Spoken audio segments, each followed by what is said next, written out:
महायुतीचे रामटेकमधील उमेदवार राजू पारवे यांच्या प्रचारार्थ मुख्यमंत्री एकनाथ शिंदे नागपुरात दाखल झाले। आज एकनाथ शिंदे लोकसभेच्या पार्श्वभूमीवर नागपुरामध्ये प्रचार सभा घेणार आहेत। दरम्यान विदर्भात महायुतीकरता चांगले वातावरण असून विदर्भातील सगळ्या जागा महायुती जिंकेल असा विश्वास मुख्यमंत्र्यांनी व्यक्त केला। तसंच येत्या 2 ते 3 दिवसात दुसऱ्या टप्प्यातील उमेदवारांची यादी जाहीर होणार असल्याचं शिंदे म्हणाले। प्रचार सभेला सुरुवात करण्याआधीच मुख्यमंत्र्यांनी उद्धव ठाकरेंसह काँग्रेसलाही सणसणीत टोला लगावला। विदर्भात महायुतीचं अतिशय चांगलं वातावरण आहे।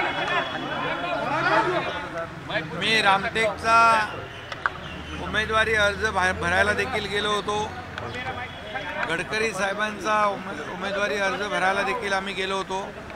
अतिशय उत्स्फूर्त असा प्रतिसाद या विदर्भामध्ये महायुतीला मिळतोय आणि विदर्भातल्या सर्वच्या सर्व जागा महायुती जिंकेल अशा प्रकारचं वातावरण आणि अशा प्रकारची या भागातल्या जनतेने मोदीजींना गॅरंटी दिलेली आहे।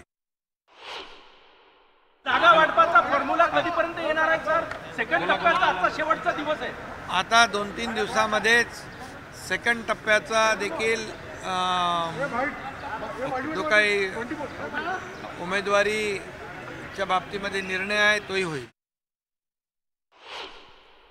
फक्त घरात बसून उंटावरून शेळ्या हाकता येत नाहीत, त्याला प्रत्यक्ष फील्डवर जावं लागतं आणि ते आम्ही काम करतोय। नेत्यासकट, मुख्यमंत्र्यासकट, उपमुख्यमंत्र्यासकट, सगळ्या मंत्र्यांसकट आणि सर्व कार्यकर्त्यांसकट आम्ही सर्व फील्डवर काम करणारे लोक आहोत, ग्रासरूटचे कार्यकर्ते आहोत। त्यामुळे आम्ही महायुतीला आज त्यांनी दुसऱ्याच्या घरात डोकावून पाहण्यापेक्षा स्वतःचं काय जळते ते पाहावं आणि आज जे काय त्यांचं 3 महाविकास आघाडी 3 तिघाडाने काम बिघाडा अशा प्रकारची परिस्थिती निर्माण झालेली आहे। 2 प्रादेशिक पक्ष देऊन त्यांच्याकडे अजेंडा पण नाही, झेंडा पण नाही, अशा लोकांनी नॅशनल पार्टीची काय परिस्थिती केली आहे ती नॅशनल पार्टीची काँग्रेस आहे, त्यांनी विचार करावा।